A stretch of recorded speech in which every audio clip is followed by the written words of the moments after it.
مسرت ہلالی صاحبہ وہ جج ہیں جنہوں نے جسٹس قاضی فائز عیسیٰ کے حوالے کے حق میں جو ہے وہ اپنی رائے ڈالی. پھر جسٹس امین الدین خان نے بھی جسٹس قاضی فائز عیسیٰ کے حق میں رائے ڈالی, اور جسٹس جمال خان مندوخیل بھی جسٹس قاضی فائز عیسیٰ کے ہم خیال جج کنسیڈر کیے جاتے ہیں.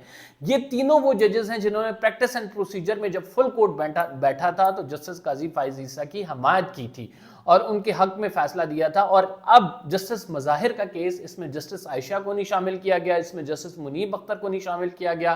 چلیں جسٹس اعجاز الحسن نے تو اپنی رائے اس حوالے سے دے دی تھی, لیکن جسٹس یحییٰ افریدی کو نہیں شامل کیا گیا. تو اس سے بھی یہ تاثر جاتا ہے کہ جسٹس قاضی فائز عیسیٰ نے جو جسٹس مظاہر علی اکبر نقوی کا کیس لگایا ہے وہ بھی ایک ایسے بینچ میں لگایا ہے جس میں زیادہ تر لوگ ان کے حمایتی اور ہم خیال ہیں. اب اس کے علاوہ تیسرا کیس دیکھتے ہیں, پھر ہم اس کو کنکلیوڈ کریں گے. تیسرا کیس ہے جی جو صدارتی ریفرنس ہے ذوالفقار علی بھٹو کے خلاف. اس میں جسٹس قاضی فائز عیسیٰ خود بیٹھے ہیں اور جو 9 ججز کا بینچ بنایا گیا ہے اس میں وہ 6 ججز نہیں ہیں جنہوں نے پریکٹس اینڈ پروسیجر کی مخالفت کی تھی, یعنی وہ 9 ججز کا بینچ بھی آپ نے بالکل ہم خیال بنایا ہے. تو اگر ہم جسٹس عمر عطا بندیال پہ تنقید کرتے تھے کہ آپ بینچ فکسنگ کر کے فیصلے پہلے سے بتا دیتے ہیں, لوگوں کو پتہ ہوتا ہے, تو جسٹس قاضی فائز عیسیٰ کچھ خاطر خواہ ہمیں ڈیفرنٹ نہیں نظر آئے. ان کی بھی وہی اپروچ ہے, اسی طرح معاملات کو دیکھ رہے ہیں, کوئی اس میں تبدیلی نہیں آئی, اور وہی لوگ جو ان کے ہم خیال ہیں, جو ان کی آئیڈیالوجی کو فالو کرتے ہیں, ان کو وہ ان کیسز میں ڈال رہے ہیں جن کیسز کے حوالے سے ان کی مخصوص رائے ہے. یعنی جسٹس مظاہر علی اکبر نقوی کے کیس میں ان کی مخصوص رائے ہے, بینچ میں بھی انہی لوگوں کو شامل کیا گیا جو ان کی لائن کو ٹو کرتے ہیں. جسٹس صدارتی ریفرنس جو ہے اس میں بھی ان کی مخصوص رائے ہے, وہ اس کو درست کرنا چاہتے ہیں. عدالتی قتل تھا, غلط تھا, میں بھی اس حوالے سے کوئی اس کو سیکنڈ نہیں کروں گا کہ وہ ایک عدالتی قتل تھا یقیناً ذوالفقار علی بھٹو کا. اس میں بھی جسٹس قاضی فائز عیسیٰ نے مرضی کا بینچ بنایا. اب پھر ملٹری کورٹس کے حوالے سے خود بیٹھے نہیں ہیں بینچ میں, تو سر تنقید تو ہوگی آپ پہ. جب آپ لوگوں پر تنقید کرتے تھے اس ٹائم لیٹرز لکھتے تھے, صحافیوں کو وہ لیٹرز جاری ہوتے تھے اور پھر خبریں آتی تھیں. اب آپ پہ وقت آیا ہے, آپ چیف جسٹس ہیں, تو ہم یہ سمجھتے ہیں کہ آپ ڈفرنٹ نظر آئیں گے, اور وہ چیزیں جو آپ دوسروں پہ کہتے تھے وہ خود نہیں کرتے نظر آئیں گے. جب آپ کریں گے تو سر ہمارا کام ہے, ہم دیکھ رہے ہیں, لوگوں کو بتانا, تنقید کرنا, اور ایک آپ یہ کہہ سکتے ہیں قانونی دائرہ کار میں رہتے ہوئے کرٹیسائز کرنا. تو یہ کرٹیسزم بنتا تھا جس پہ ہم نے آپ کو بتا دیا.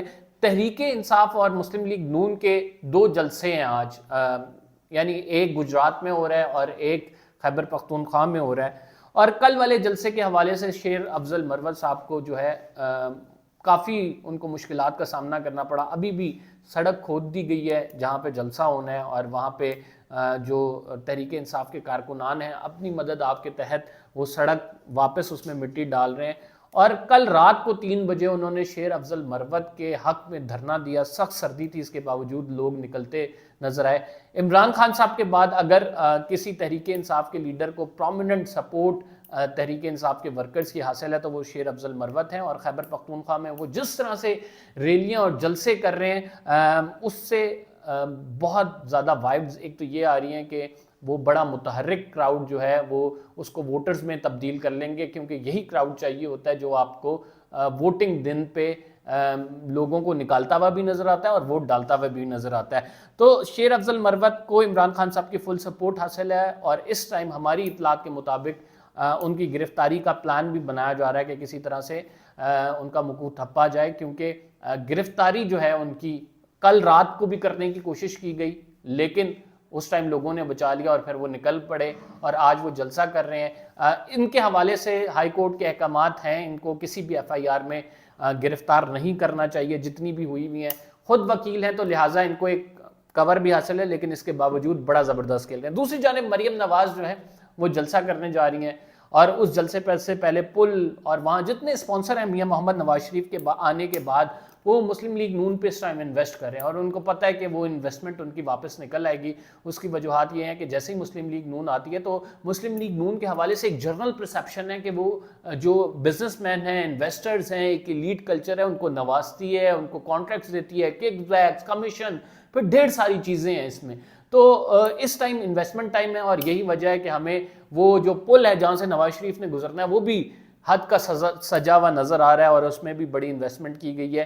مریم نواز کا جلسہ اور شیر افضل مروت، حالانکہ ان دونوں کا کوئی جوڑ نہیں ہے، شیر افضل مروت ابھی ایک وکیل کے طور پر، ایک کارکن کے طور پر اور اب ایک نئے لیڈر کے طور پر ابھر رہے ہیں، جبکہ مریم نواز صاحبہ جو ہیں وہ شاہی خاندان سے ہیں۔ لیکن آج کے جلسوں کا اگر آپ کمپیریزن دیکھیں گے تو آپ کو پتہ لگ جائے گا کہ کون ان میں سے زیادہ بھاری ہے۔